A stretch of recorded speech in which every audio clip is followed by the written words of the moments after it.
আমি রান্না করেছি গরুর মাংসের কলিজা, আর এই কলিজা ভুনাটা কিন্তু খুবই মজা খেতে।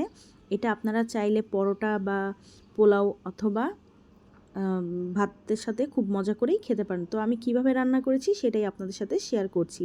হ্যালো ভিউয়ার্স, আসসালামু আলাইকুম। তো আমি এখানে গরুর কলিজা রান্না করছি কিভাবে সেটাই দেখিয়ে দিচ্ছি।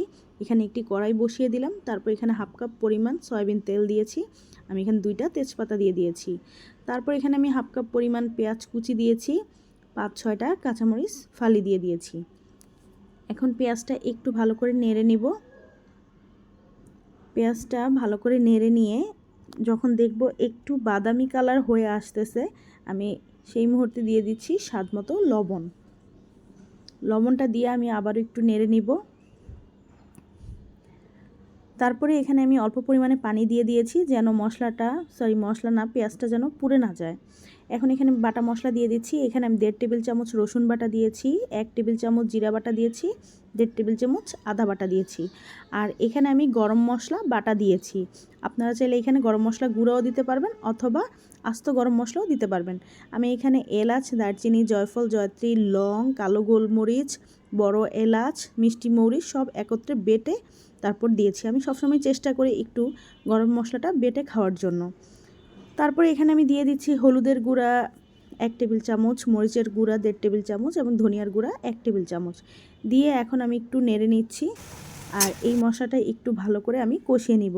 তো এই তো দেখুন মশলাটা 2-3 মিনিট ধরে আমি ভালো করে কষিয়ে নেওয়ার জন্য ঢাকনা দিয়ে দিলাম। আর এখানে আমি গরুর মাংসের কলিজাগুলো ভালো করে ধুয়ে পরিষ্কার করে সিদ্ধ করে নিয়ে কেটে নিয়েছি।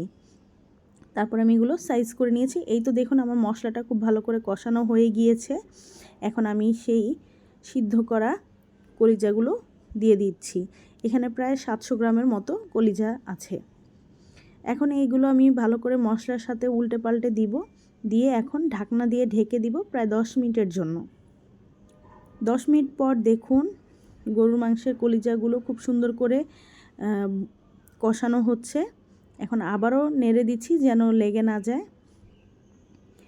এখন এখানে আমি দিয়ে দিব অল্প পরিমাণে পানি। এই কলিজাটা আমি ভালো করে কষিয়ে নিব। আবারও একটু নেড়ে দিচ্ছি। এখন আবার ঢাকনা দিয়ে ঢেকে দিব 10 মিনিটের জন্য। 10 মিনিট পর দেখুন খুব ভালো করে কলিজাটা কষানো হয়ে গিয়েছে। এখন আমি আবারও ভালো করে নেড়ে দিচ্ছি।